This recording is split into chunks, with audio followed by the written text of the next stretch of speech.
3. Today in history. Today in history, February 16th, 1890, Robert C. Morris suggests the equality state as a state motto. Morris was the son of Esther Hobart Morris, and she lived with him in his house in Cheyenne in her later years. He was a legislator in the early 20th century and served as the clerk of the Wyoming Supreme Court. Yeah. Chief Clerk, please call the roll.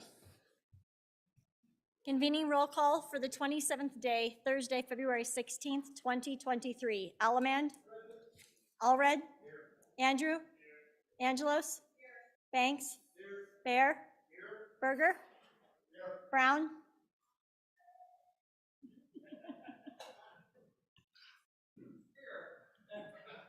Burkhart. Byron. Chadwick. Chestick. Klauston. Conrad. Crago. Davis. Eklund. Haroldson. Harshman. Heiner. Henderson. Hornock. Jennings. Knapp. Larson Lloyd. Larson JT. Lawley. Locke. Nyman. Newsom. Nicholas. Nemec. Northrup. Oakley.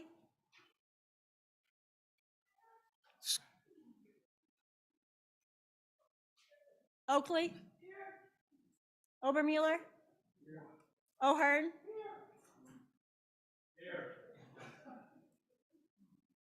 Olson.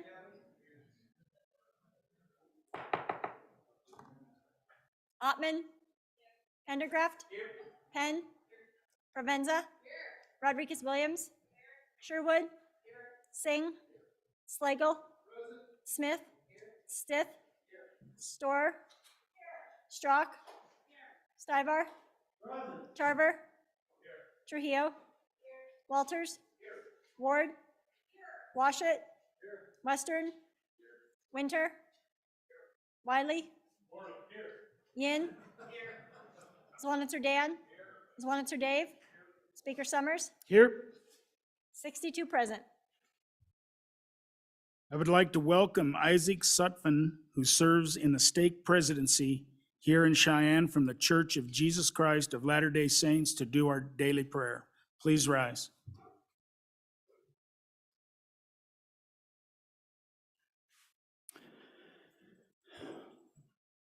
Our dear eternal Heavenly Father, at the beginning of this important day in this great legislative session, we come before Thee in humble prayer and give Thee thanks for the men and women in this chamber and their willingness to serve and to do their part for the great state of Wyoming. We thank Thee for the blessing that it is to live in this state, and especially as we just heard from the speaker, the equality state. We recognize Thou hast blessed this land and blessed those who have led us in the past.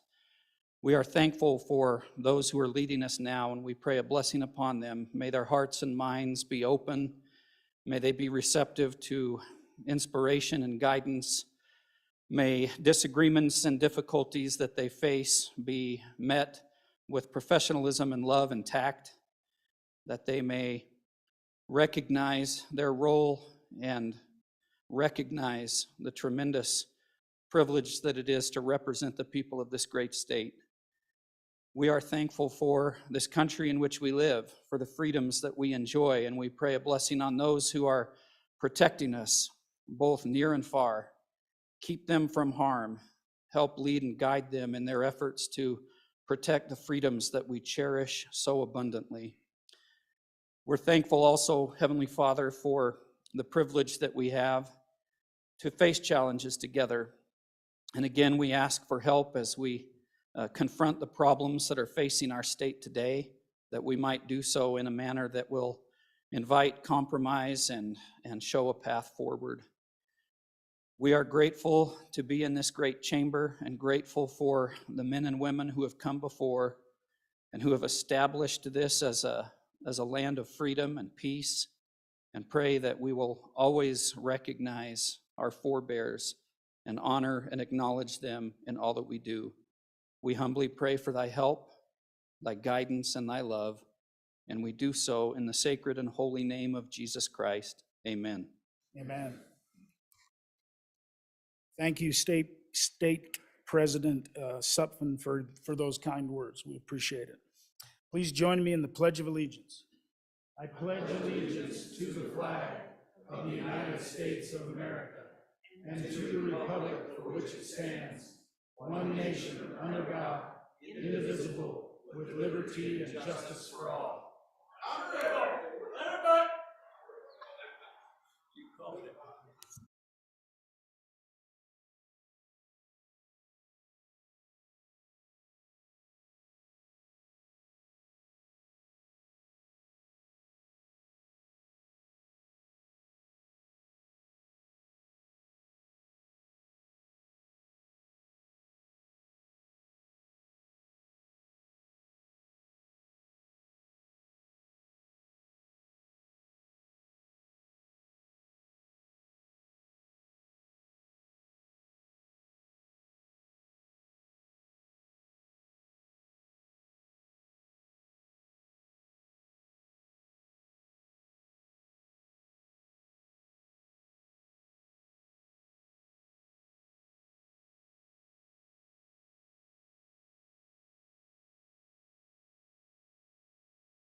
The House will please come to order.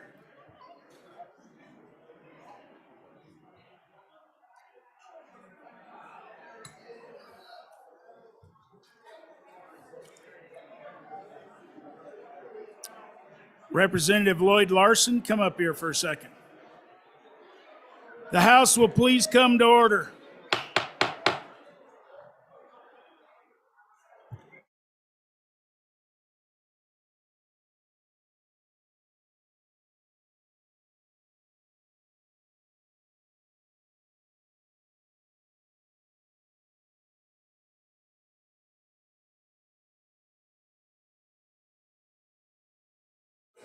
All right, if everybody would please come to order. Sorry I cut off the visit a little quick. this morning. That was because I was visiting too much early. This morning, we have a special performance by two members of the Lander Volunteer Fire Department Pipe Band. We have Casper members Matt Michaeli and Eric Wilcox joining us. The rest of the group got snowed in. The duo will be playing three pieces: Scotland, the Brave Rowan Tree, Bells de Blaine, and Green Hills. Their mission is to uphold the musical traditions of Scotland by providing a high-quality pipe and drum band music to their community and to provide memorial services to their region's veterans and first responders. The pipe band also partners with Jerry Barron's Foundation, which provides financial support to injured and deceased first responders. Fellow representatives, please help me welcome these talented people to the house.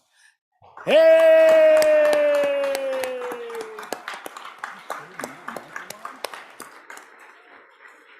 Mitchell. Sorry, Matt Mitchell.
Thank you to the Lander Volunteer Fire Department pipe band. That was pretty awesome. My wee grandmother, she was Scottish, so I appreciate it. And McAllister, so yeah, very good. So with that, we are at Journal Committee report. Oh, we got a privilege. Representative Sherwood. Thank you, Mr. Speaker. Members, I would like for you to stand and please give a warm welcome to our friends in the gallery from the Wyoming chapter of the Alzheimer's Association. There are, here in Wyoming, 10,000 Wyomingites who are living with Alzheimer's and related dementia, and 16,000 unpaid family caregivers. So I think a lot of us can be empathetic and have been touched by this disease. And so please give a warm welcome and join the Wyoming chapter of Alzheimer's Association for lunch this afternoon.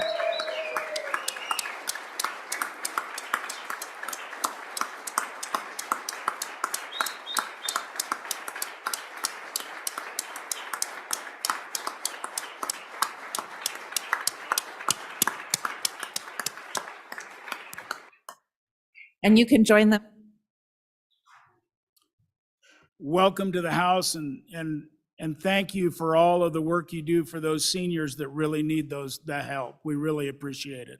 Thank you so much. Anybody else have a privilege? Representative Penn. Thank you, Mr. Speaker. I just have an announcement to remind everybody that next Tuesday, February 21st, is the WWAMI lunch at the Met downtown, and they ask for RSVP so they can get a head count. And then that evening is the Wyoming Health Resource Network dinner at the Botanical Garden. So if you could please RSVP. Thank you. Thank you. Anybody else have a privilege? Not? Journal Committee report. Your Journal Committee reports that the Journal of February 15th, 2023 has been read and recommends that it be approved. Representatives Chestick and Ward.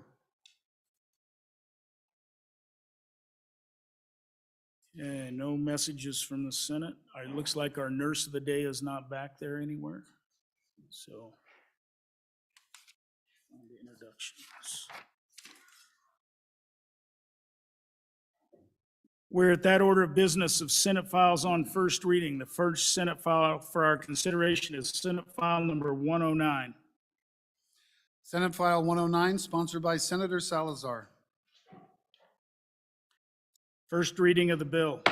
Prohibiting chemical abortions. Senate File 109 is referred to Committee Number 3, Revenue. The next bill for our consideration is Senate File 136. Senate File 136, sponsored by Senator Beitman. First reading of the bill. Property tax relief, assessment rate reduction. Senate File 136 is referred to Committee Number 3, Revenue. Reports from standing committees. Senate File 98, sponsored by Senator Barlow. Education, Certificate of Completion, an act relating to education. Mr. Speaker, your Committee Number 4, Education, to whom is referred Senate File 98, Education, Certificate of Completion, respectfully report, same back to the House with the recommendation that it do pass. Ayes, Representatives Allred, Andrew, Berger, Brown, Clouston, Lawley, Northrup, Obermuller, Provenza. Representative Northrup, Chairman. Senate File 75, sponsored by Blockchain. Decentralized Autonomous Organizations, Amendments, an act relating to corporations.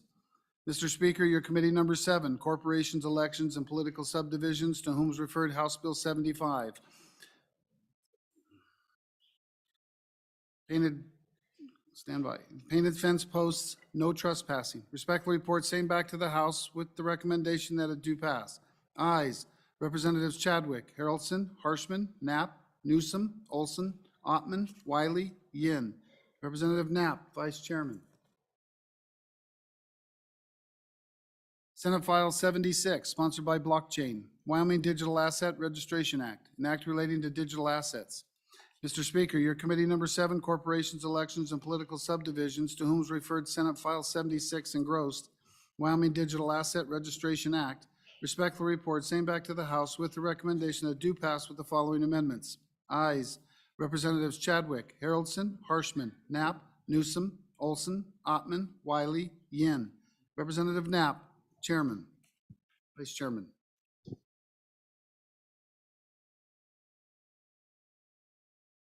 We're at that order of business of bills on second reading. The first bill for our consideration is Senate File 16. Senate File 16, sponsored by Transportation, State Employee, Moving Expenses, and Act relating to the administration of government. We have amendments. Representative Penn. Thank you, Mr. Speaker. At this time, I move second reading amendment number 1 to Senate File 16. So this amendment changes a little bit of language from shall to may, giving the opportunity for the departments to make a choice on, rather than every employer being required to pay moving expenses, give it an opportunity. And then page 2, line 13, decrease or putting a cap on the amount at $500. Just trying to be a judicious steward of taxpayer dollars.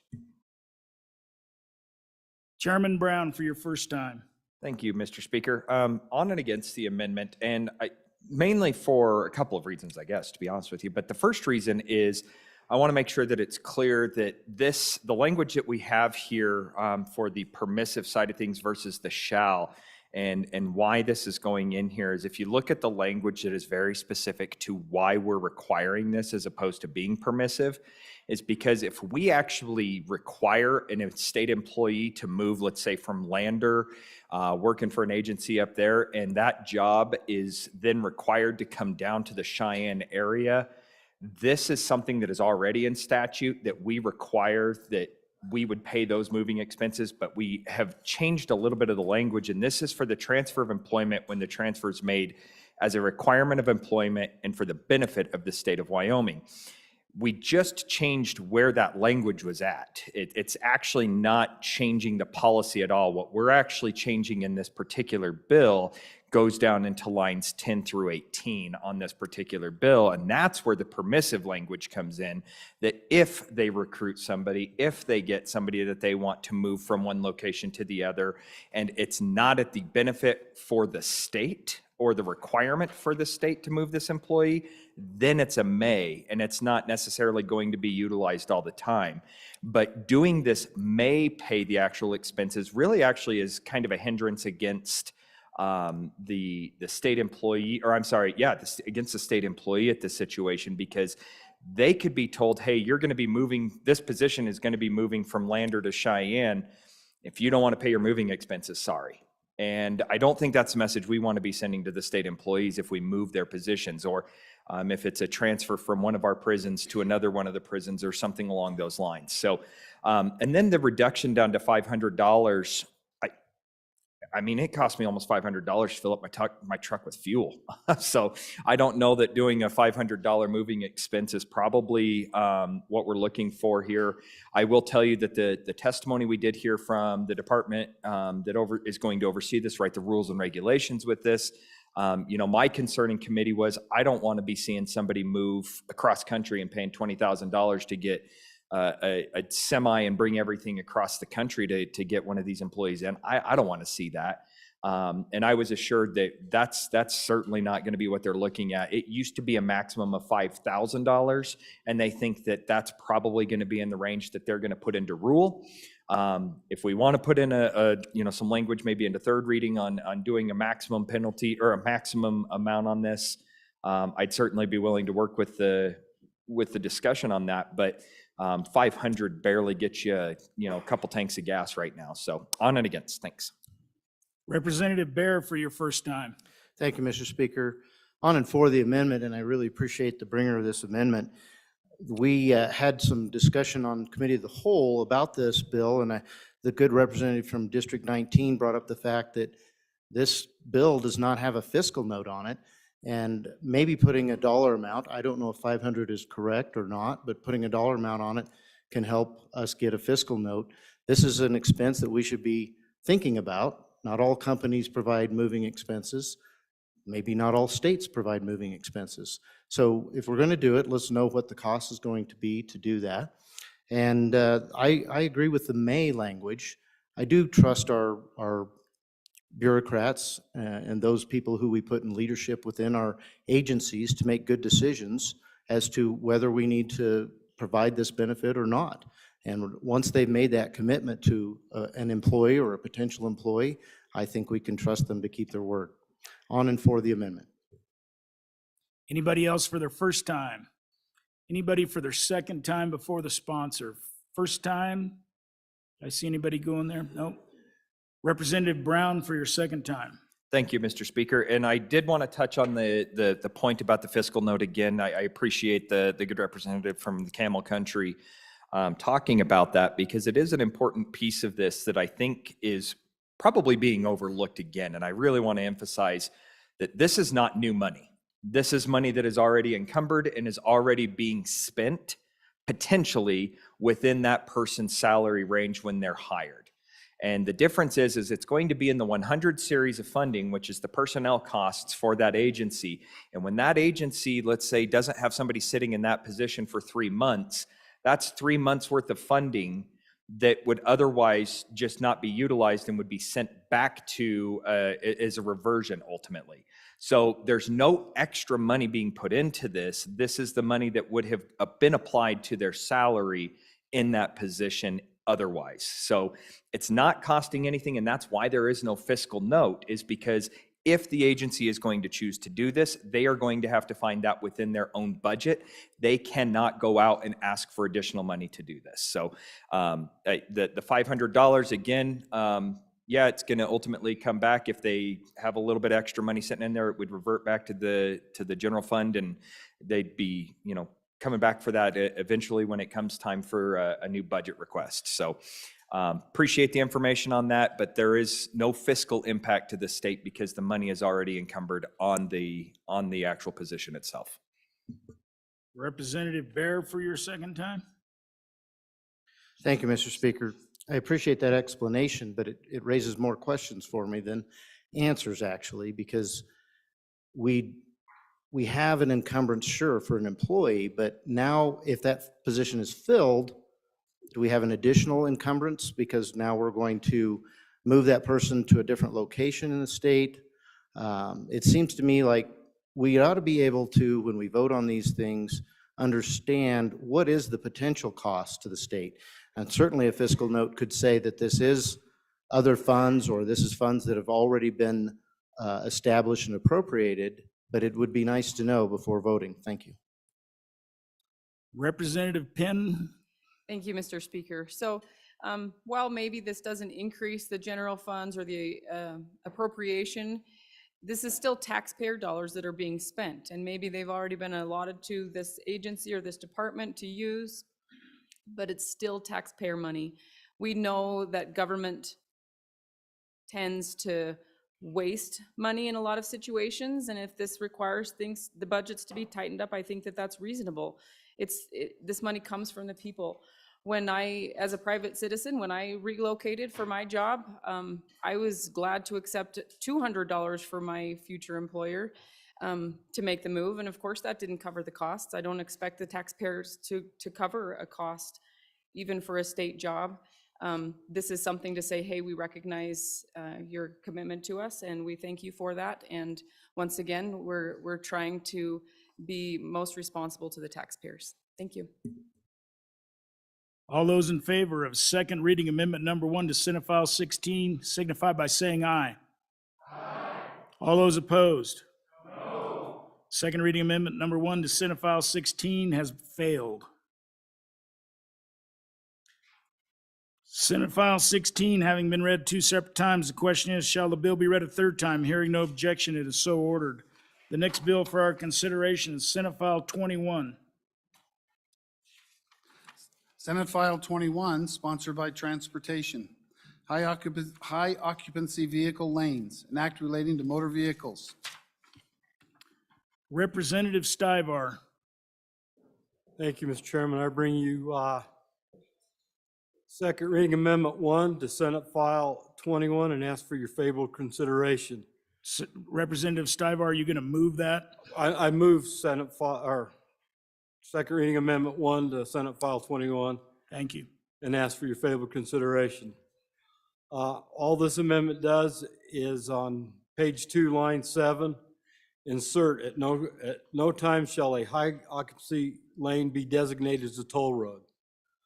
In my past experience, when we have these HOV lanes, eventually they will try to put them into toll roads. So we just want to make sure that doesn't happen. So please vote aye. Representative Yen, were you? Nope. Representative Brown. Thank you, Mr. Speaker. I actually don't have a problem with this amendment whatsoever, and I just want to make sure that the committee of, this body understands that at no point in time was that ever even discussed in committee. But I don't think it's a problem whatsoever to have this as a safeguard either. And I appreciate the bringer of the amendment spoke with me yesterday to let me know this was coming. And I told him I think it's a friendly amendment, and it just ensures that the one community that's looking at doing this doesn't overstep the boundaries. So vote aye. Representative Yen for your first time. Thank you, Mr. Speaker. I Mr. just have a- Speaker, thank you. It is a good amendment, and I'd ask you to vote aye. Thank you, Mr. Speaker. Representative Jennings for your first time. Thank you, Mr. Speaker. So I just have one question for the bringer. So say in the future, we were able to insert an Autobahn in those off hours. Would this amendment affect that? Anybody else for their first time? Representative Walters for your first Thank you, time. Mr. Speaker. Question for the bringer of this. If the construction of the HOV lane is created through a tolling mechanism, would this prohibit the toll to then be put in place? Because that's how some of these roads are constructed, is they are put up as a tolling purpose initially. And everyone knows this new lane will be built as an HOV lane through tolling mechanisms. And with this amendment, I'm afraid that may not occur. Now, if it's state highway dollars that are built it and then later a toll is put on it, I don't think that is even a permissible use under the existing statute. So a little bit more explanation on that, because I think there's two different ways of constructing roads. One is through a tolling mechanism that is known up front, and one is through a funded through the department, and then a toll cannot be put on that if that's how it's funded.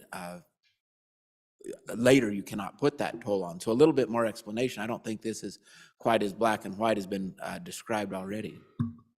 Representative Pendergraft for your first time. Thank you, Mr. Speaker, on and for the amendment. Having had a great deal of experience driving up and down the Front Range and looking across lanes of traffic that were crowded almost bumper to bumper, over at a couple of lanes that are scarcely used at all, I noted several things.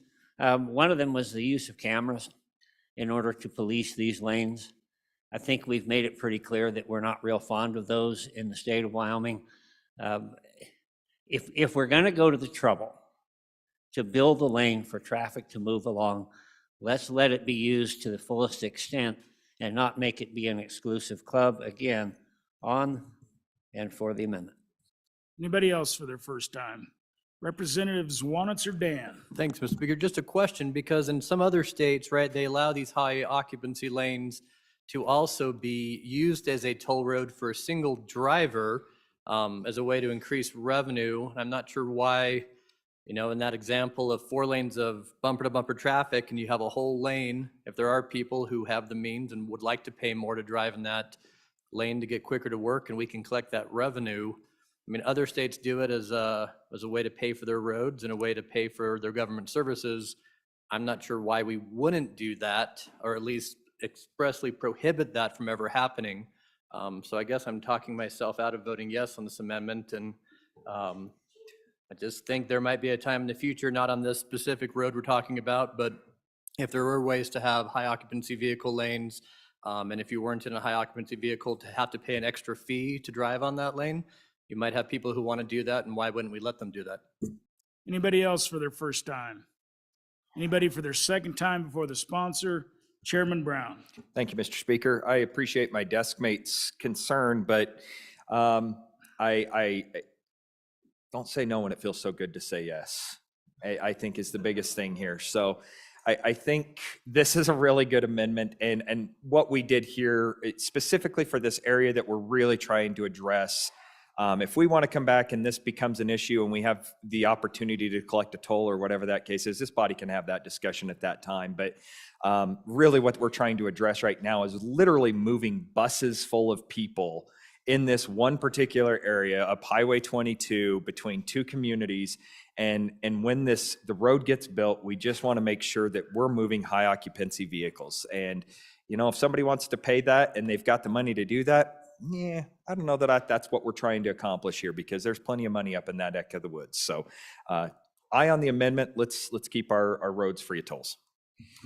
Representative Pendergraft for your second time.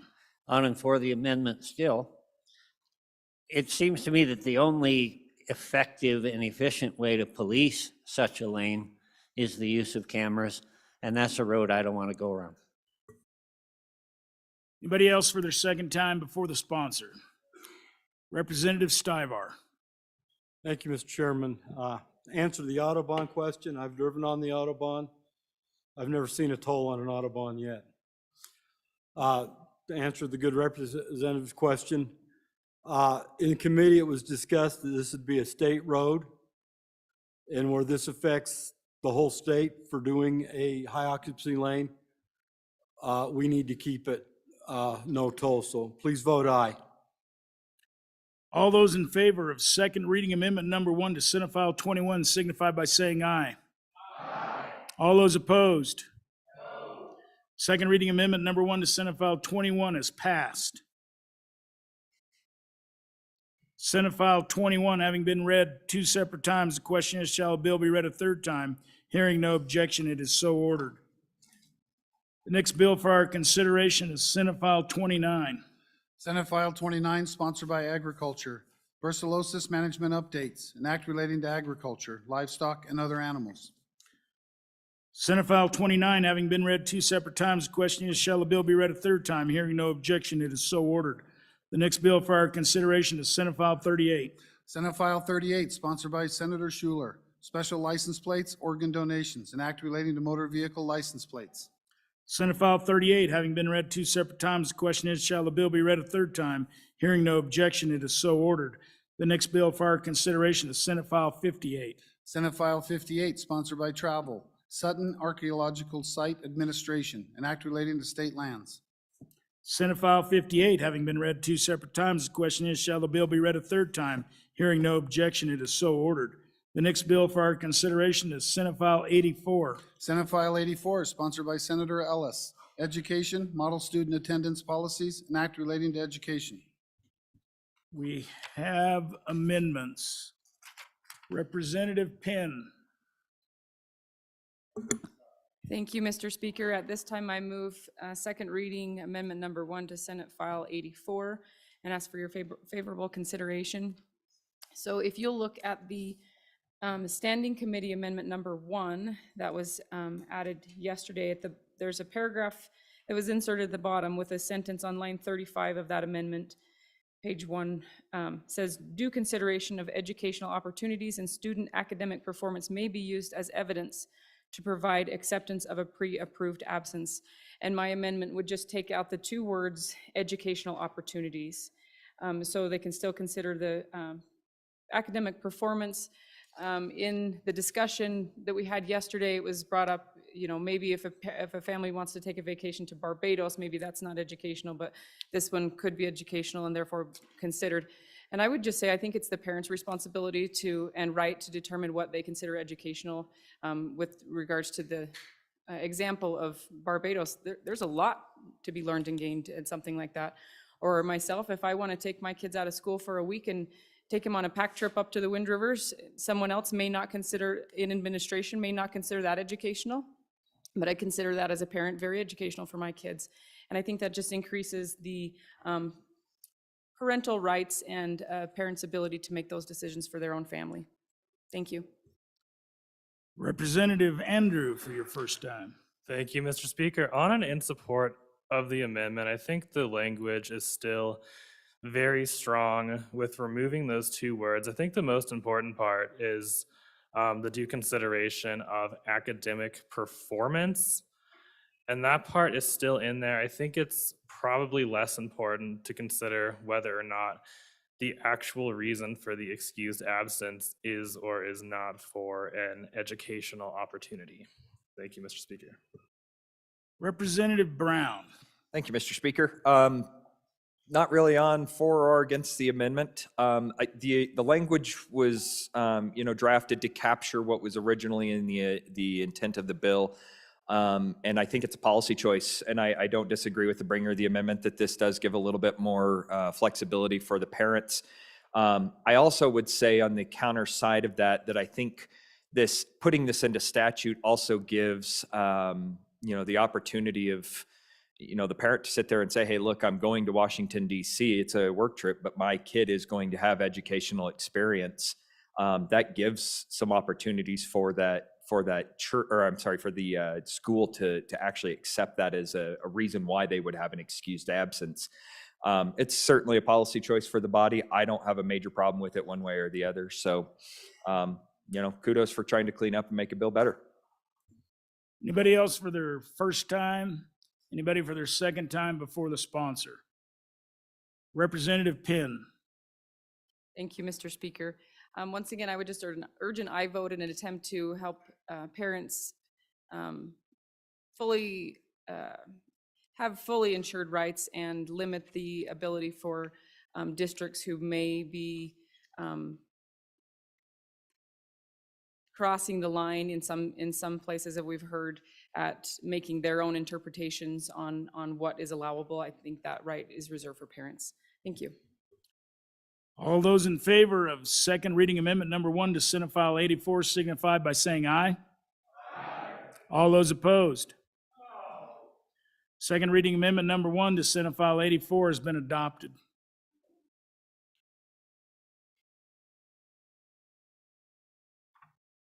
Representative Obermueller. Thank you, Mr. Speaker. I move second reading amendment number 2 to House Bill 84.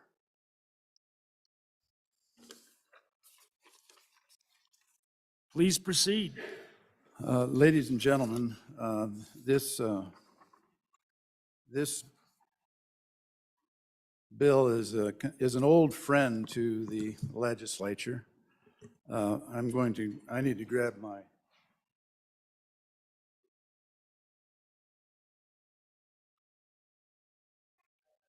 So the issues here have been around for a long time, and the issues have been how to deal with kids that are not coming to school. And many, many hours have been spent on this subject, and it's broad in its context. And you see that in the language of this bill, where we're asking the department to develop some policies around this. And you see the words that are used in that policy. What is unexcused absences? What is habitual truancy? What is willful absenteeism? It's all about how to deal with kids that don't come to school. And then in the Standing Committee amendment, we added a new category, and that Standing Committee amendment added the language that says after willful absenteeism, says that and parent or guardian requested absences, including for mental health. So we just broadened the scope of what we were asking the department to do to try to come up with some model policies. One of the thoughts here from people supporting this particular approach is that with the model policies, a parent then can go to their school or go to their school board and say, here are the model policies. How can we develop this around what the department is saying would be good policy? And so it's wrapped up in very permissive language that no school district shall be required to adopt any part of this model. So far, so good. That's the essence of this process. It's taken years to come around to this. Well, let's just develop some policies around this. But then the bill does a really interesting turn, and it goes into a new section 21.3, 110, and that's the duties of the Board of Trustees. And all of a sudden, we change it from trying to deal with a problem of kids not missing school to a shall, that and the shall is now that we are going to set the rules here in this house on how schools are going to allow kids to miss school. We just totally flip the essence of this bill, talking about why kids are missing, to all of a sudden the whole focus is a shall on dictating out there to the school districts of who can miss school and why. Now, you would think we would have taken a deep dive into this subject.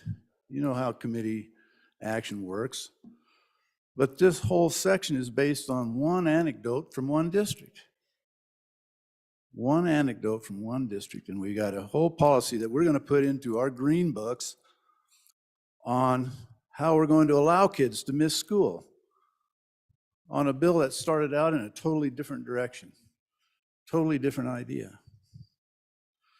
So the amendment that I'm bringing to you is to delete that section that's been added to 21.3.110, and allow this whole idea of parental requests to be part of the study that the department does. Let it be brought up there. Let it percolate up through there. Let's not jump ahead of that study and that model and force schools to do something from this body. I believe in local control. So on and for this amendment. Thank you. Representative Pendergraft for your first time. Thank you, Mr. Speaker. On and against the amendment. And I want to go back up to that 50,000-foot sign. The children of Wyoming belong to their parents.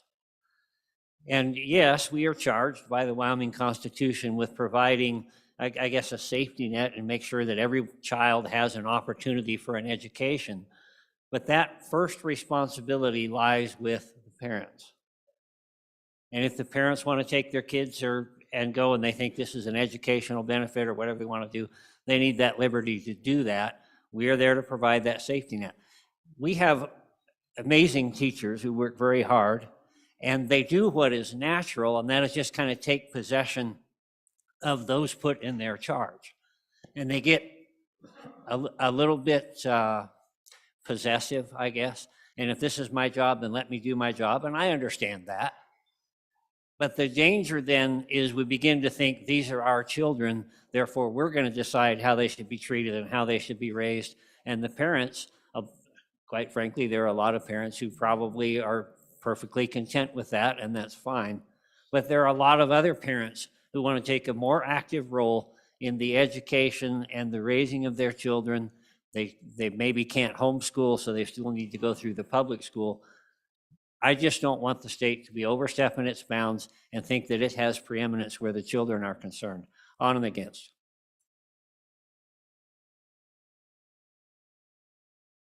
Representative Andrew for your first time.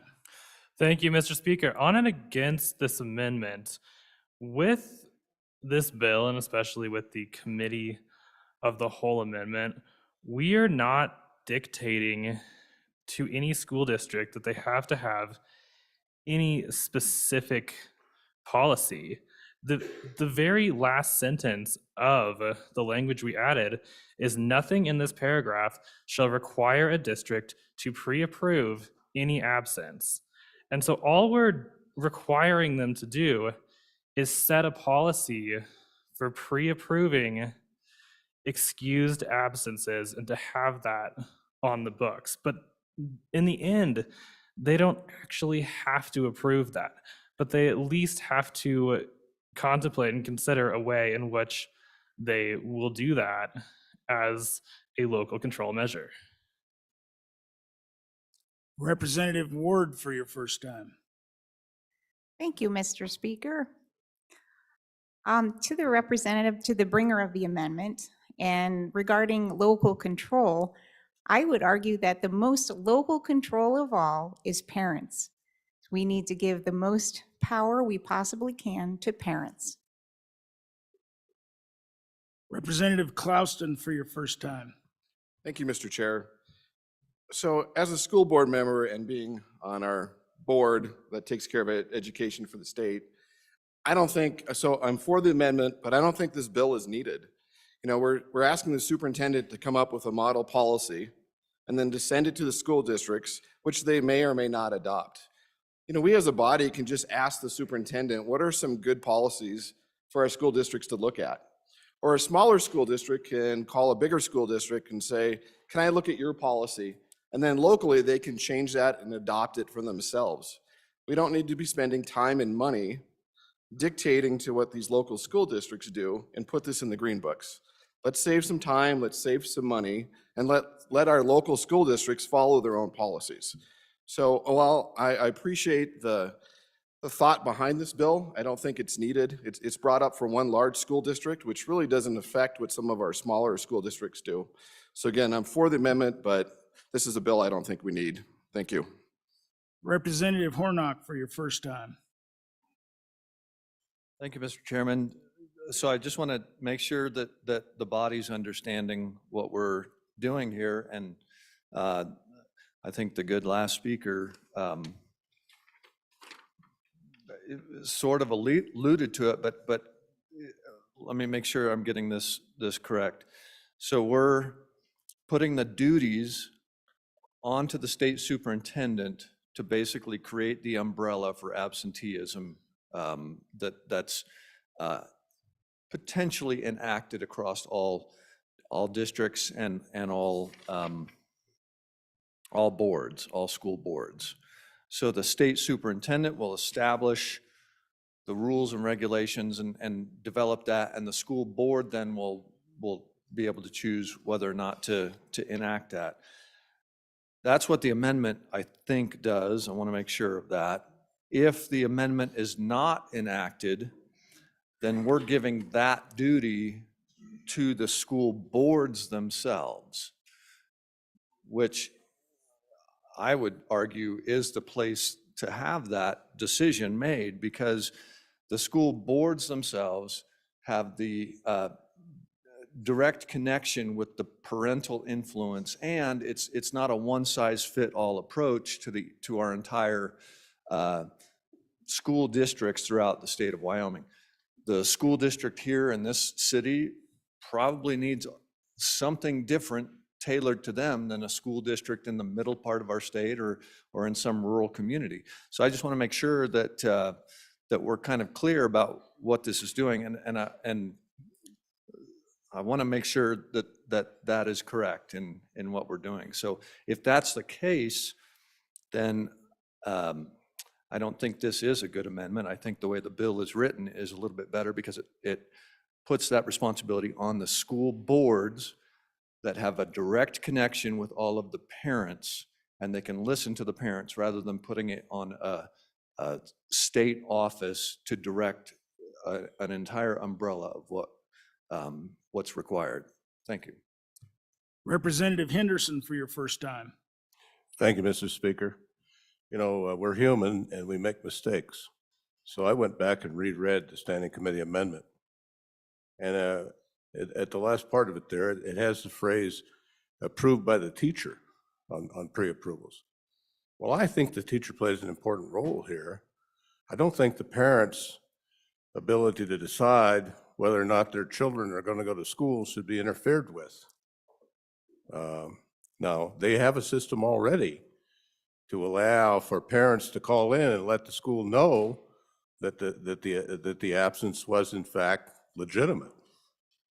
And I think there's a hazard here of implementing a policy which may impose an additional burden on our teachers that we don't want, really. I think they have enough to do. And so I would say take a closer look at this.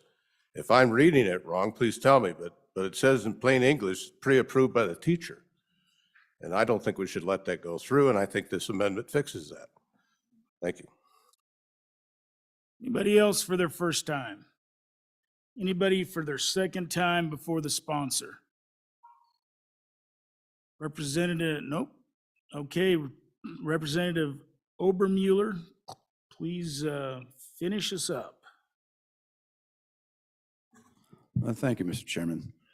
So this amendment basically cleans this up to get it back directed at what we really are trying to talk about here, is how to keep our kids in school and how to deal with a lot of issues involving absences from school. So this bill got misdirected, and I think you heard that in the testimony here today, that this misdirection has been picked up by some in the body as the reason and purpose for this bill all of a sudden is parental rights, when the original idea of the bill and the whole topic over the last 6 years that I've been here has been how to get our kids to come to school.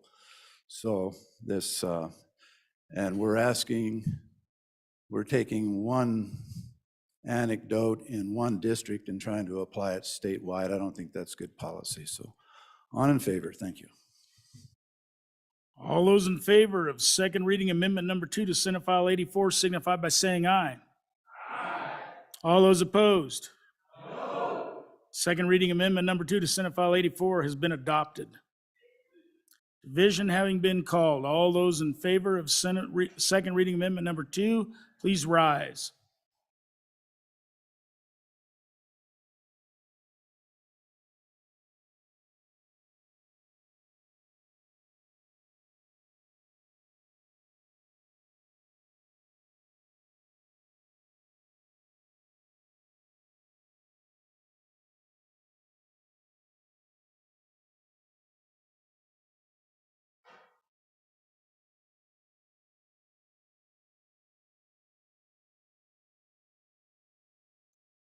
All those opposed, please rise.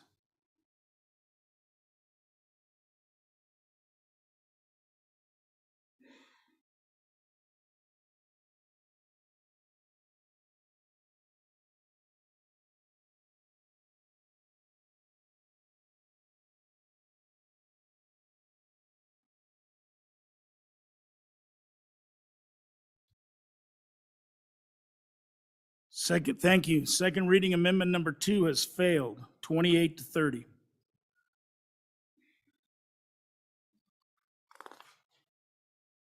Senate File 84 having been read 2 separate times, the question is, shall the bill be read a third time? Hearing no objection, it is so ordered. The next bill for our consideration is Senate File 87. Senate File 87, sponsored by Senator Cooper. Natural resource funding, large project threshold increase, an act relating to the administration of government. Senate File 87 having been read 2 separate times, the question is, shall the bill be read a third time? Hearing no objection, it is so ordered. The next bill for our consideration is Senate File 106. Senate File 106, sponsored by Natural Resource Funding. 2023 Large Project Funding, an act relating to Wyoming Wildlife and Natural Resource Funding Act. Senate File 106 having been read 2 separate times, the question is, shall the bill be read a third time? Hearing no objection, it is so ordered.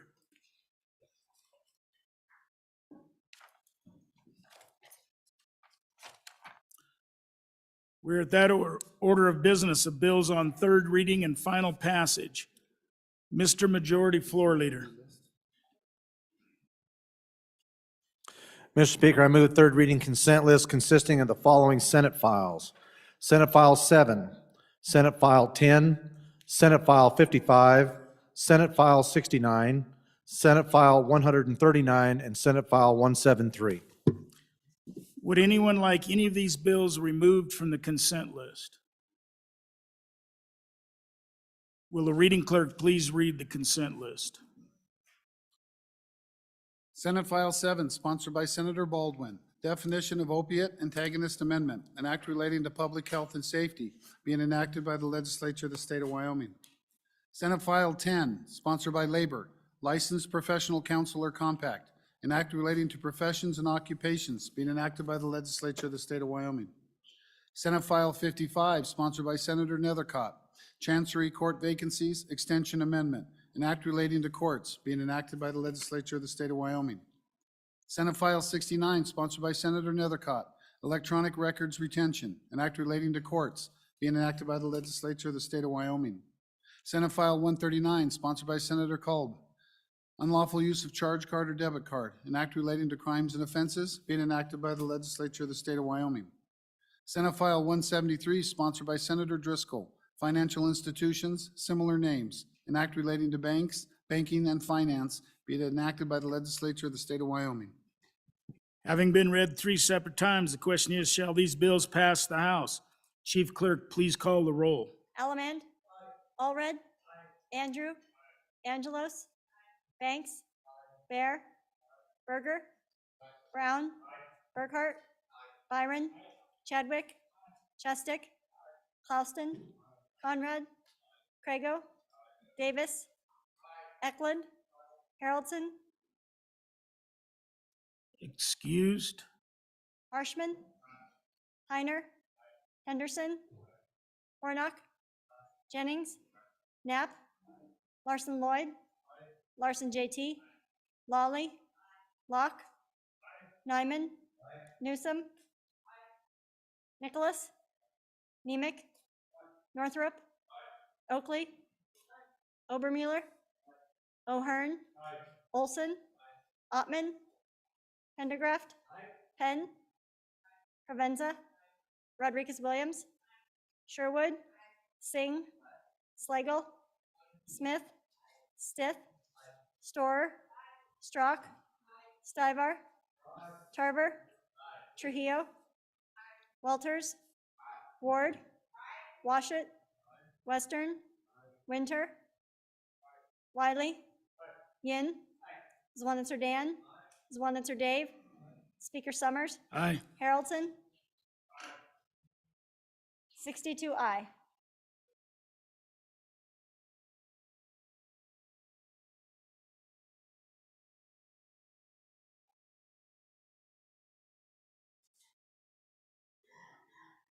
As for Senate File 7, are there any changes?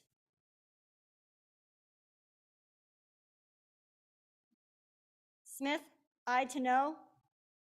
Further changes? Closing vote. Vote closed. 61 aye, 1 no.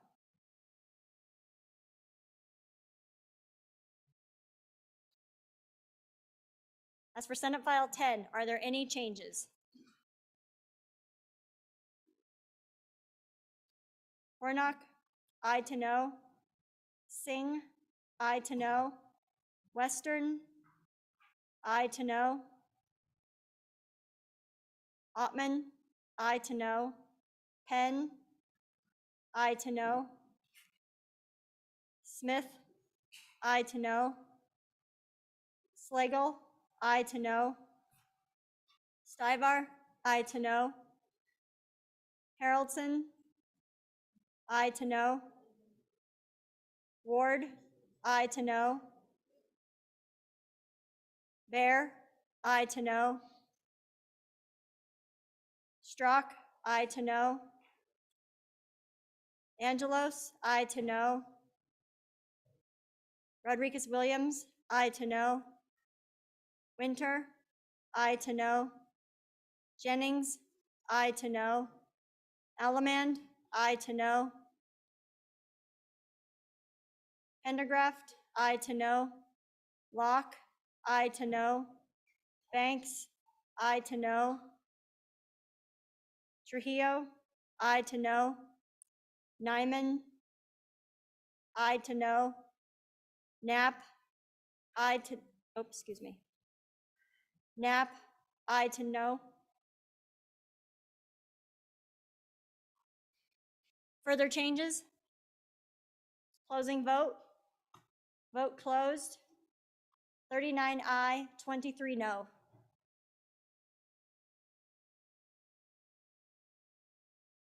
As for Senate File 55, are there any changes? Bear, aye to no. Penn, aye to no. Allemande, aye to no.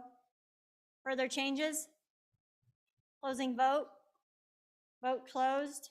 59 aye, 3 no.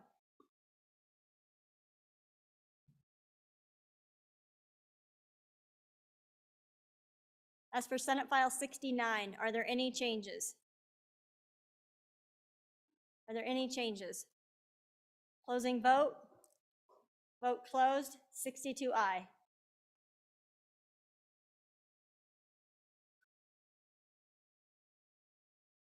As for Senate File 139, are there any changes? Are there any changes? Closing vote. Store. Closing vote. Vote closed. 62 aye.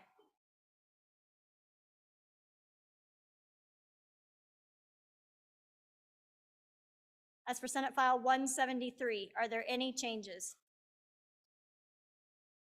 Are there any changes? Closing vote. Vote closed.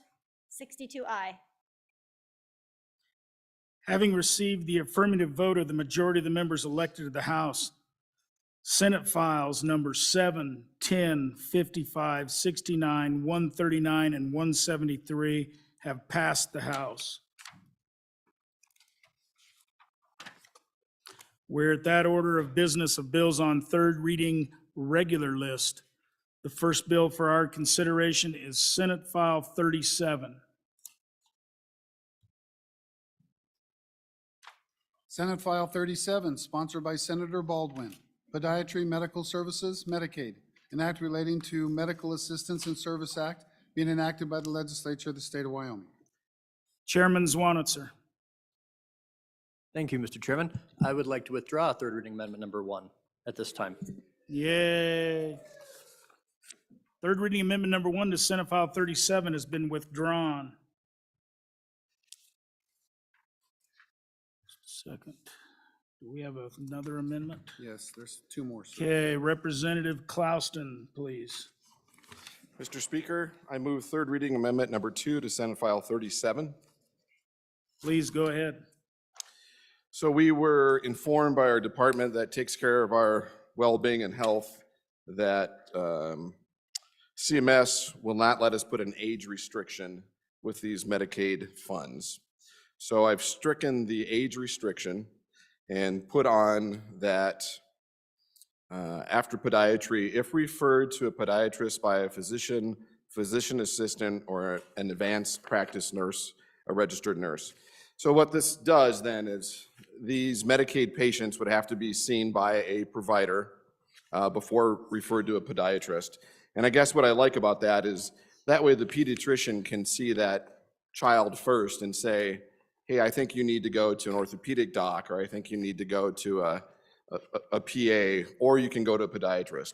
But that way the main caregiver is making that call.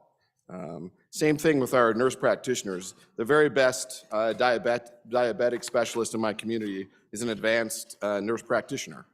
So this way she can make the call of where should this patient go? Where are they going to receive the best care? And then she's also managing their medications and looking for other symptoms. So I think this is a good amendment. I'm going to ask for your yes vote on the amendment and yes vote on the bill. Thank you. Anybody for their first time? Representative Hornock for your first time. Thank you, Mr. Speaker. Just a question on this. If somebody's referred from a provider that's covered under Medicaid, wouldn't then that service that they're referred to also then be covered under Medicaid? Just a question on that. Thanks. Anybody else for their first time? Anybody for their second time before the sponsor? Representative Clouston. Thank you, Mr. Speaker. To answer your question, yes, that they're going to have to be referred by that provider first. If that Medicaid patient goes and sees the podiatrist without a referral, then that's not going to be covered. All right, question having been called, all those in favor of third reading amendment number 2 to Senate File 37 signify by saying aye. Aye. All those opposed? No. Third reading amendment number 2 to Senate File 37 has been adopted.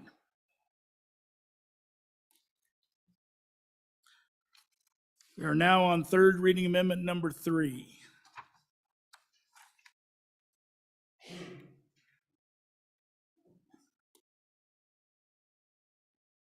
Representative Ward. Thank you, Mr. Speaker. Before I move my amendment, I just want to say how inspired I was by the bringer of Little Bill's and his advice to find another route to do things. I move third reading Amendment Number 3 to Senate File 37 and ask for your favorable consideration. Please go ahead. So my amendment, or this amendment, Amendment Number 3 to Senate File 37, makes it so that podiatrists cannot require their patients to wear a mask, get vaccinated, or be tested for mitigation of COVID-19. Anybody like to comment on this amendment? Question being called. All those in favor of third reading Amendment Number 3 to Senate File 37 signify by saying aye. Aye. All those opposed? No. Third reading Amendment Number 3 to Senate File 37 has failed. Division being called. All those in favor of third reading Amendment Number 3, please rise.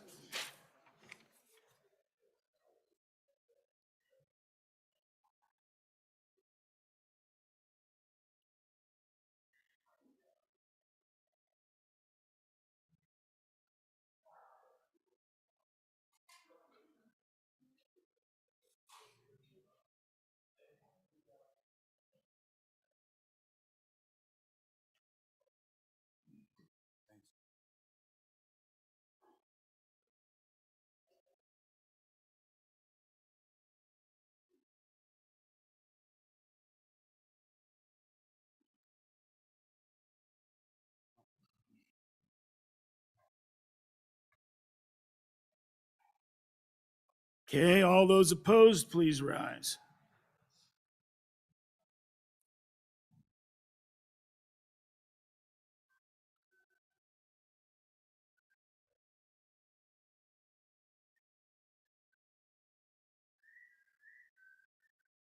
Hey.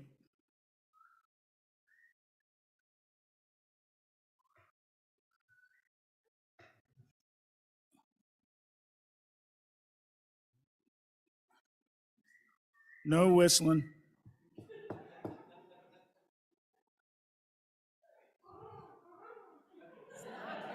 None of that either.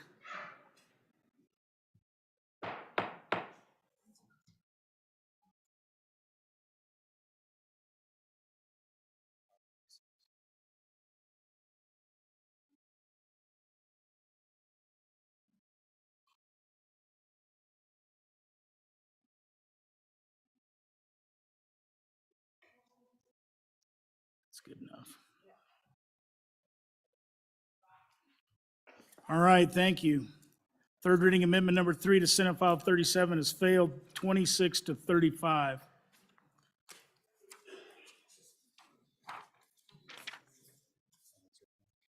Okay, is that the last one? Senate File 37, having been read 3 separate times, the question is, shall the bill pass? Chief Clerk, please call the roll.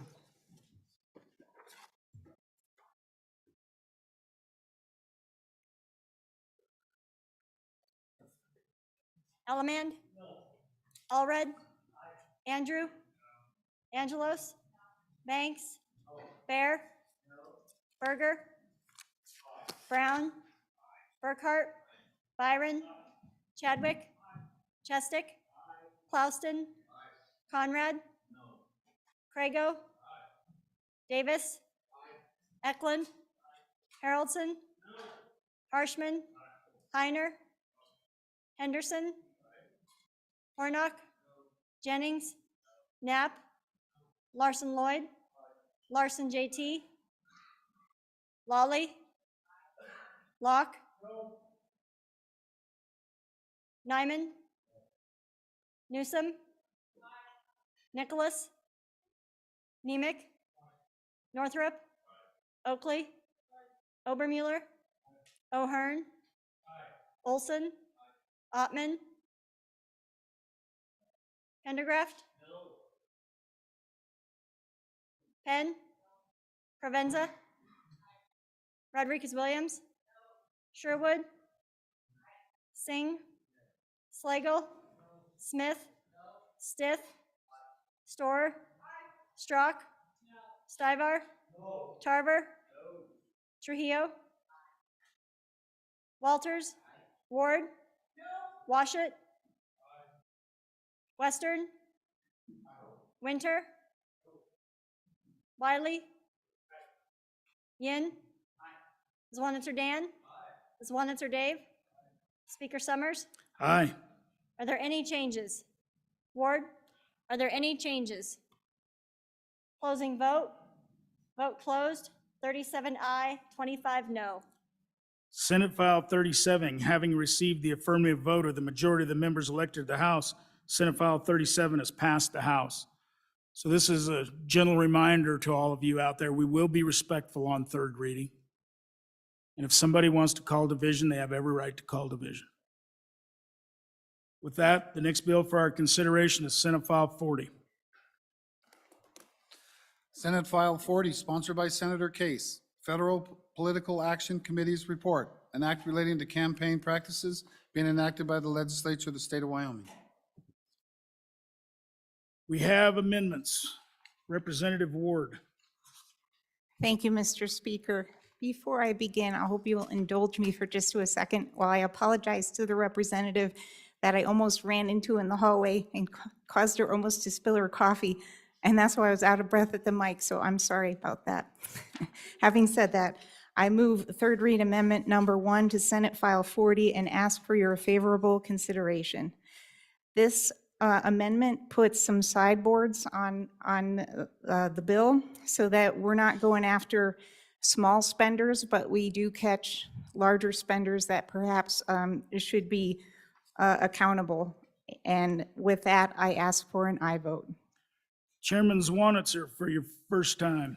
Thank you, Mr. Speaker, and I mean, I certainly appreciate the attempt for sideboards, but I'm not sure it's workable, because ultimately the question is, how would you know if they hit that $2,000 threshold? You know, you see some advertisements, you see some flyers, and then they'd say, well, we didn't spend over 2,000. There's really no way to investigate at that point. And so that's why the bill just says they shall report, even if it's $10, to the Secretary of State of Wyoming if they're getting involved in a Wyoming campaign. So I appreciate the intent, and maybe with more time and effort and study, we could take a step in this direction. I just don't think what this bill is trying to accomplish, this amendment kind of muddies the water on, we wouldn't be able to know at what threshold that federal PAC actually put more or less than $2,000 into campaigns. So I would ask you to resist the amendment.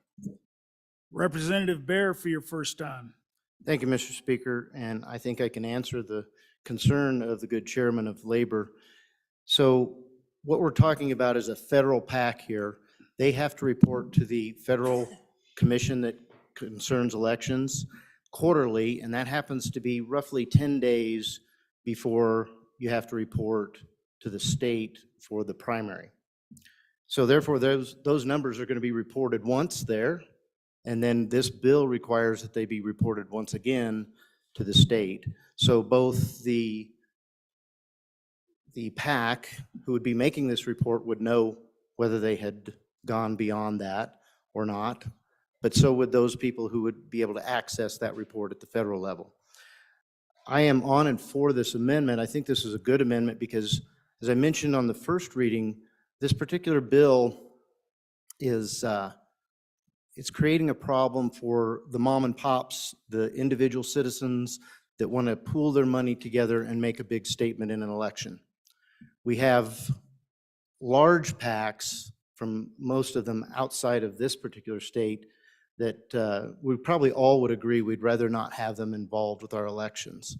But we do want to encourage individual citizens to get involved. And I think that this limit that on this amendment specifically keeps it in the realm where only your small donors and small groups of people are going to be affected. They're going to be able to be exempted from this bill, and that's something we want to encourage. So on and for the amendment. Chairman Newsom, for your first time. Thank you, Mr. Chairman. On and against this particular amendment, I think that when somebody registers as a federal PAC, they're welcome to register as a state PAC and then comply with our reporting requirements. But I think when they file as a federal PAC and then impact elections in our state, that we should easily be able to access that information through our own Secretary of State's website, and that these folks should have to report every dollar, just like we do as candidates. We don't get a pass on $2,000 worth of expenditures, reporting those. We have to report as candidates all of those expenditures. In-state PACs have to report those expenditures. So I think it's reasonable that when an organization decides to file as a federal PAC, that it have those same reporting requirements. Thank you. On and against, and for the bill. Representative Crago for your first time. Thank you, Mr. Speaker. On and against the amendment. We get up every day in this body and talk about transparency. And that's what this bill is about creating transparency within our elections. And this particular amendment takes the very purpose of the bill out of the bill. It reduces transparency. I would ask you to resist the amendment. Please vote no. Anybody else for their first time? Anybody for their second time? Chairman Zwanitzer. Thank you, Mr. Speaker. And just for response to some of those comments earlier, you don't have to report state contributions on your FEC, depending how you file. There are 5 different ways to file your FEC report if it's a candidate, a PAC. But there's no requirement now that if your federal PAC also spent some money on state level races, depending on how you file it. In the instance we're talking about from the case that stems from, that is the case, they don't have to report what they spent in the state. That's what every other state demands. So just to slightly push back on that comment, I do think it takes out the intent of where the bill came from. And those finance limits aren't really in line with any of our other thresholds right now in our state campaign finance laws of what can be contributed to a candidate of $1,500 or through a PAC. And so I think with some more work and study, we might be able to get somewhere like where the good bringer of the amendment is going. I just don't think kind of the arbitrary number of 2,000 is the right number to begin with. And I think it muddies up the bill from what was, I think, the intent of a quick kind of disclosure, accountability, transparency requirement that we all should want. Anybody else for their second time before the sponsor? Representative Ward, bring us home. Thank you, Mr. Speaker. I would just urge an aye vote on this amendment. I would add that it's a simple record keeping to keep track of what candidates you've expended for as a PAC. Thank you. All those in favor of third reading amendment number 1 to Senate File 40 signify by saying aye. All those opposed? Third reading amendment number 1 to Senate File 40 has failed. Division having been called, all those in favor, please rise.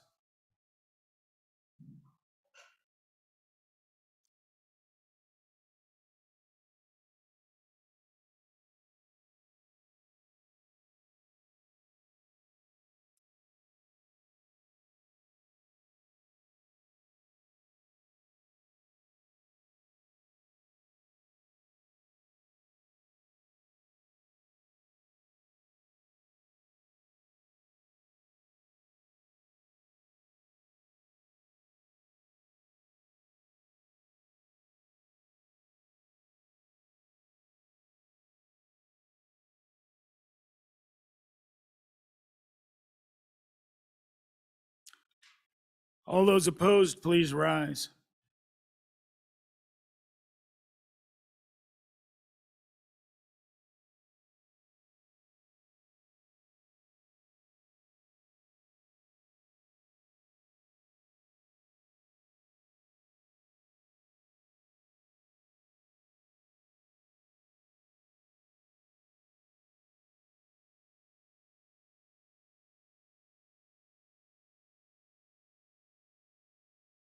Thank you. Third reading amendment number 1 to Senate File 40 has failed, 24 to 35. Next, we have third reading amendment number 2, Representative Bear. Thank you, Mr. Speaker. I move third reading amendment number 2 to Senate File number 40. And Mr. Speaker, I will withdraw it at the appropriate time. People, I bring this amendment so we can have a further discussion on the bill itself. And one of the things that did not come up in our discussion before, and I want to mention it here, and maybe our good attorneys on this body can address it, is there is a Supreme Court decision that has to do with a group that talks about their citizens being united in some way versus the commission that addresses federal elections. And that particular case, I'm concerned that this bill might be running afoul of. And I'll be the first to tell you in this body that I like going up against the Supreme Court and their decisions. I think as a body, we have that right to do so. I'm just not sure this is the place we want to do that. And with that, I would recommend an aye vote on the amendment and a no on the bill itself. Anybody want to speak? Representative Bear, would you like to withdraw that amendment? I'm disappointed I didn't get an answer to my question, but yes, Mr. Speaker, I will withdraw the amendment this time. Third reading amendment number 2 to Senate File 40 has been withdrawn. Senate File 40 having been read 3 separate times, the question is, shall the bill pass? Chief Clerk, please call the roll. Elleman? Allred? Andrew? Angelos? Banks? Bear? Berger? Brown? Burkhart? Byron? Chadwick? Chestick? Clauston? Conrad? Crago? Davis? Eklund? Haroldson? Harshman? Heiner? Henderson? Hornock? Jennings? Knapp? Larson Lloyd? Larson JT? Lawley? Locke? Nyman? Newsom? Nicholas? Nemec? Northrup? Oakley? Obermuller? O'Hearn?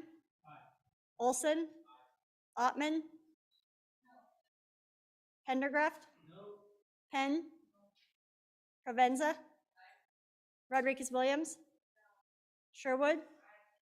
Singh? Slagle? Smith? Stith? Storer? Strock? Stivar? Tarver? Trujillo? Walters? Ward? Washut? Western? Winter? Wiley? Yin? Zwanitzer Dan? Zwanitzer Dave? Speaker Summers? Aye.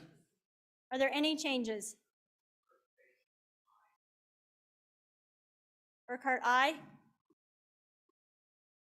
Further changes? Closing vote.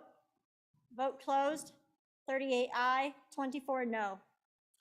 Senate File 40, having received the affirmative vote of the majority of the members elected to the House, Senate File 40 has passed the House. The next bill for our consideration is Senate File 43.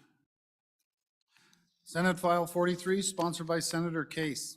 EMS districts, an act relating to improvement and service districts being enacted by the legislature of the state of Wyoming. Representative Stiff. Mr. Speaker, members, I move third reading amendment number 1 to Senate File 43 and ask for your favorable consideration. So what animates this amendment is the desire that taxpayers should be the payers of last resort. It's based upon some comments from the good representative from District 4 and from District 42, who I thought made good points about how we don't want to put more of a burden on taxpayers than absolutely necessary. In many counties, 4 mills will be way too much money for an EMS service. They just won't need that much money. What this amendment does is it says in its new subsection F, it says the Board of Directors for an Emergency Medical Services District shall attempt to collect for emergency medical services rendered when patients are covered by a private health insurance plan, Medicare, Medicaid, and any other plan that provides coverage for emergency medical services. The idea there is that you don't want a district to be so flush with cash and form its budget such that it says, we're just not going to bill for the service.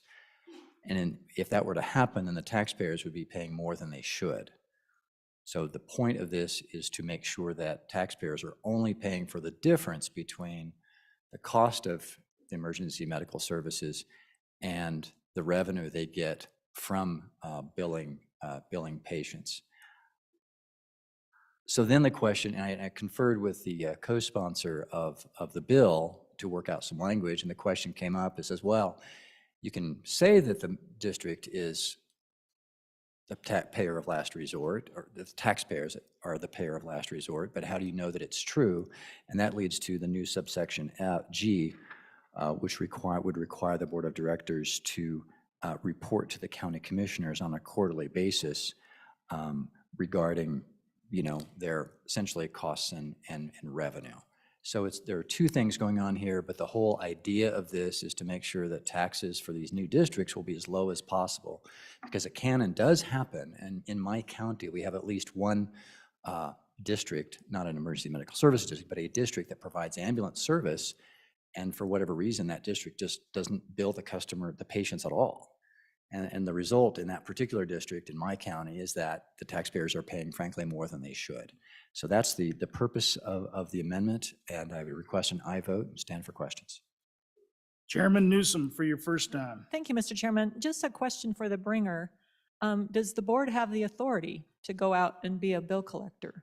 I don't know if they would have the ability to do that with kind of the privacy laws and those sorts of things. So I am in favor of the idea, but I'm just not clear on the process. Thank you. Representative Larson Lloyd for your first time. I think you have to keep in mind, to the good chairman of TRW, that the board doesn't necessarily mean that they're going to be actually providing the services. They're going to be overseeing, and they may very well. But the ambulance service, I think already in most counties is making an accounting back to the commissioners on how what their ambulance service expenses are and how many patients and those sort of things. So I don't think that would be a difficult thing to implement. And even if the board chose to go with a private provider, they could still require that information from the private provider. I think this perhaps even addresses some of the concerns we heard from the good representative who's down there on I-80 next to the Beehive State, where there's a lot of interstate traffic.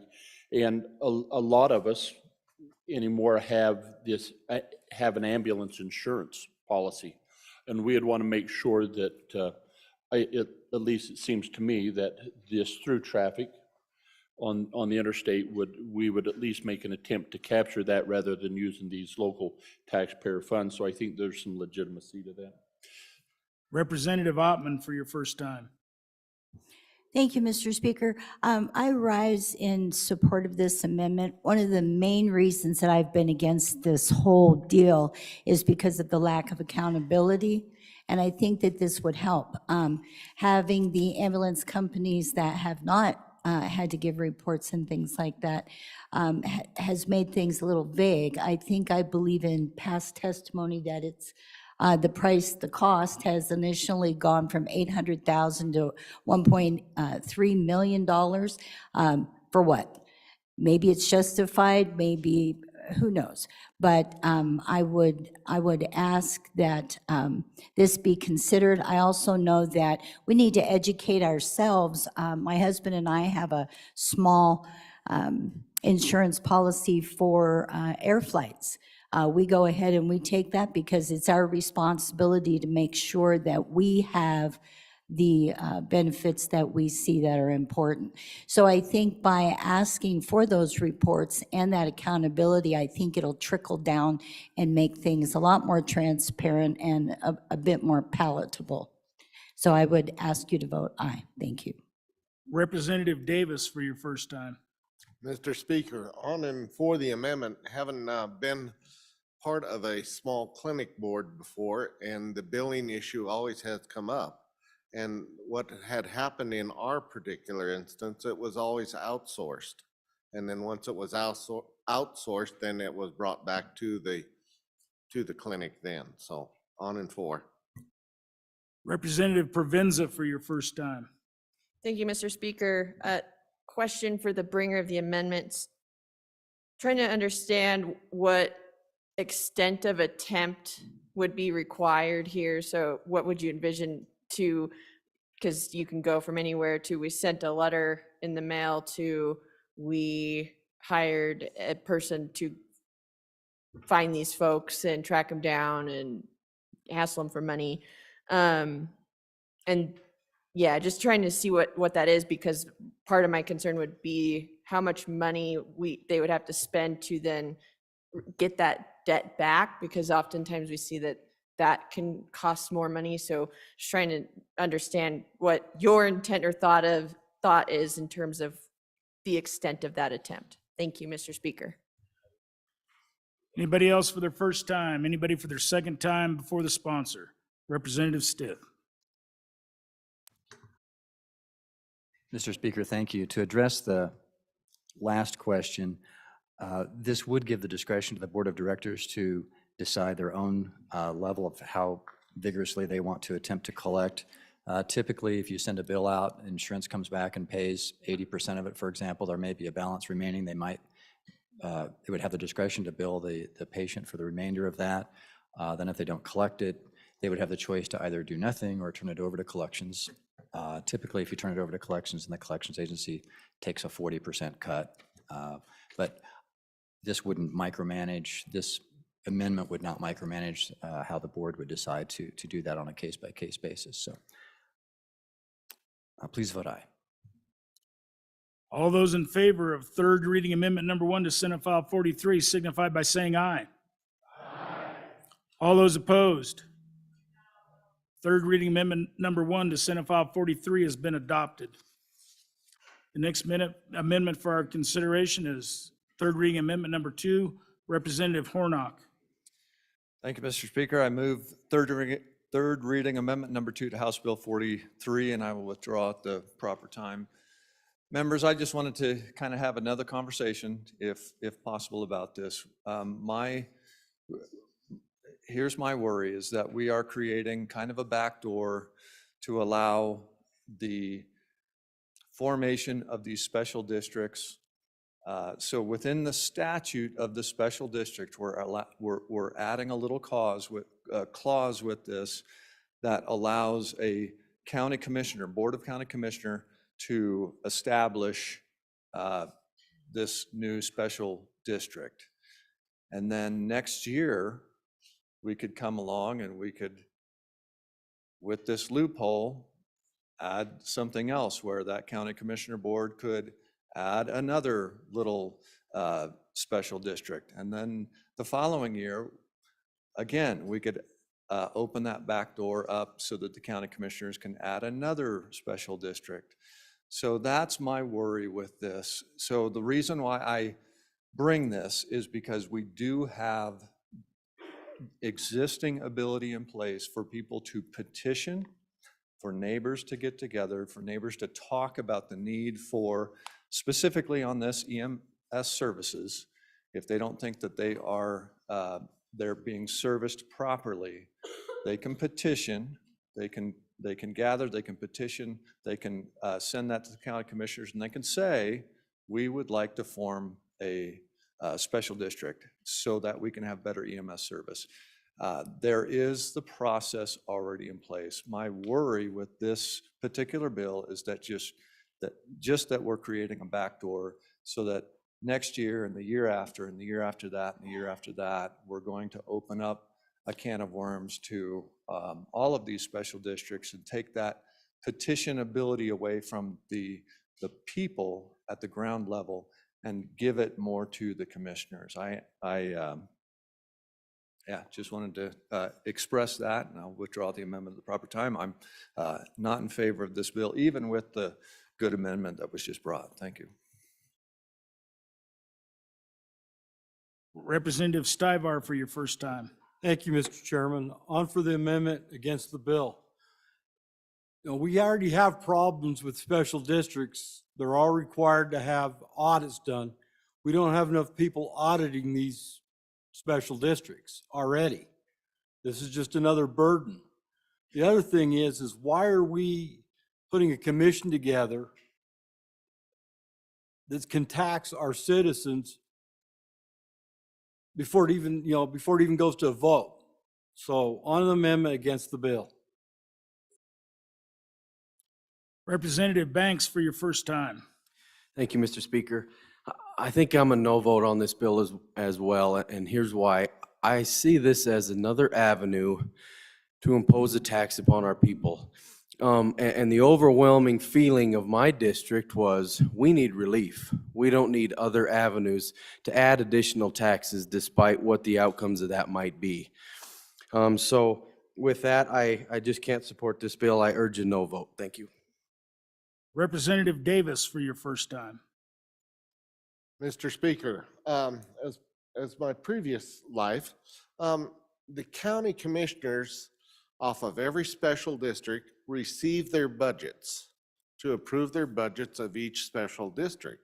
So if the county commissioners are drawing up this process, then who's going to receive their budget for this EMS district? That's my question. Anybody else for their first time?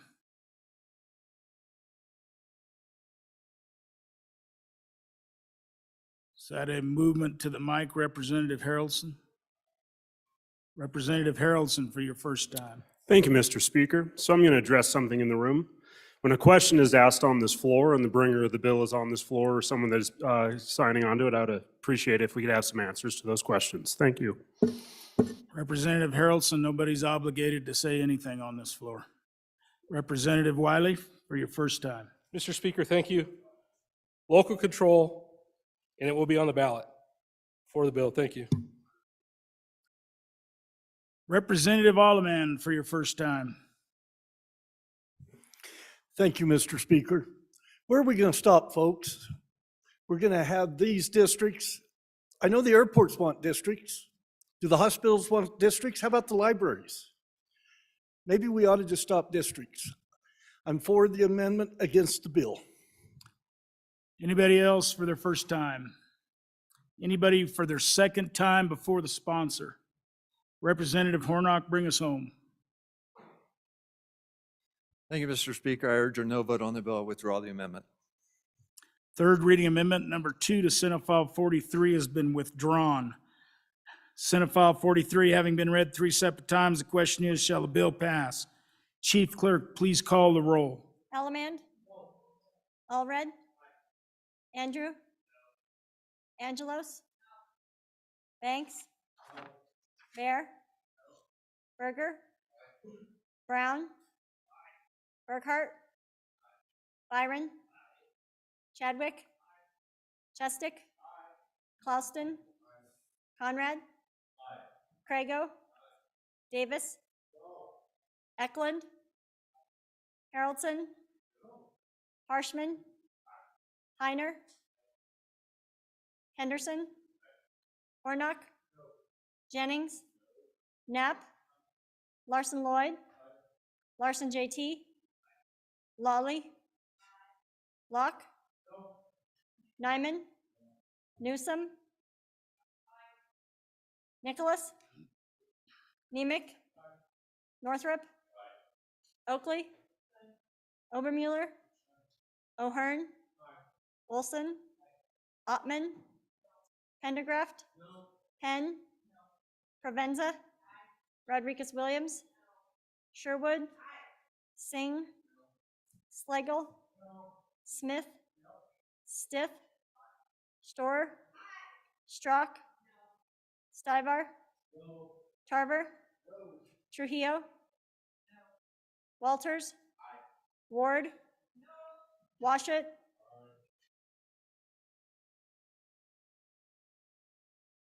Western? Winter?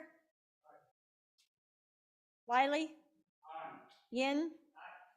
Zwaniter Dan? Zwaniter Dave? Speaker Summers? Aye. Are there any changes? Closing vote?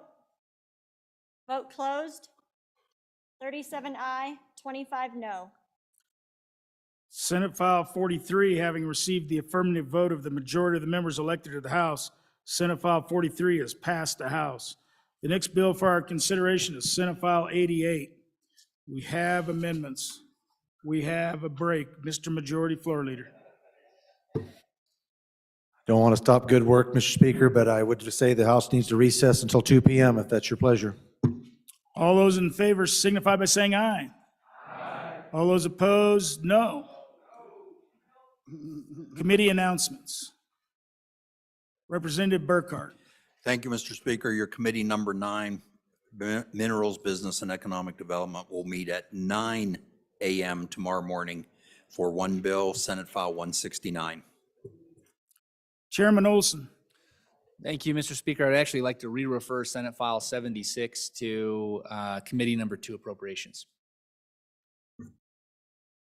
Without objection, Senate File 76 has been re-referred to Committee Number 2 Appropriations. Chairman Newsom. Chairman, your committee number 6, Travel, Recreation, Wildlife, and Cultural Resources, will meet upon noon recess, and grab your lunch, come on down to E5 to take on Senate File 128, Transfer of State Lands Exchange, and Senate File 92, Engrossed Small Customer Electrical Generation. Thank you. Chairman Northrup. Thank you, Mr. Speaker. Your committee number 4, Education, will meet upon noon recess. We're going to do 3 bills, Senate File 52, School Finance Special Education Funding, Senate File 83, K-12 Education School Facility Leasing, and Senate File 168, Alternative Teaching Certificates. Chairman Nicholas. Thank you, Mr. Speaker. Your House Appropriations will meet in room, where are we? It's W113. Well, we could continue our work on 97, Senate File 97 and Senate File 96, 2 re-referrals, Senate File 35 and 79 in 15 minutes. Chairman Washington. Thank you, Mr. Speaker. Your committee number 1, Judiciary, will meet at 7:30 tomorrow morning in the historic Supreme Court chambers. Here a briefing on first responder suicides. At 8:30, committee number 1 will meet in our normal meeting room to reconsider Senate File 56, and Senate File 120 will be heard for the first time. Chairman Brown. Thank you, Mr. Speaker. Your committee number 8, Transportation, Highways, and Military Affairs, will meet in about 15 minutes downstairs in our normal room E003 to hear 3 bills, Senate File 53, Wyoming National Guard Medical Insurance Premiums, Senate Joint Resolution 5, Air Force 75th Anniversary, and Senate File 123, Military Dependents School Choice. Chairman Nicholas. Thank you, Mr. Speaker. Just a reminder, ladies and gentlemen, at 2 o'clock when we come back in, you will get the explanation of the Supplemental Budget Conference Committee report. And so you'll have 3 or 4 documents that will show up on your desk and also on your computer. You want to look at those in between now and then. You'll have, so you can put together any questions you have as we present it to you. And so we'll present exactly what happened and what those dollars are and explain it to you at 2 o'clock. Chairman Nicholas, that'll be right after 3rd reading. Anybody, any other announcements? Chairman Zwanitzer. Thank you, Mr. Speaker. Committee number 10, Labor, Health, and Social Services, will not meet tomorrow. So enjoy your Friday morning, but we will meet next Wednesday again. All right, we stand at recess until 2 p.m.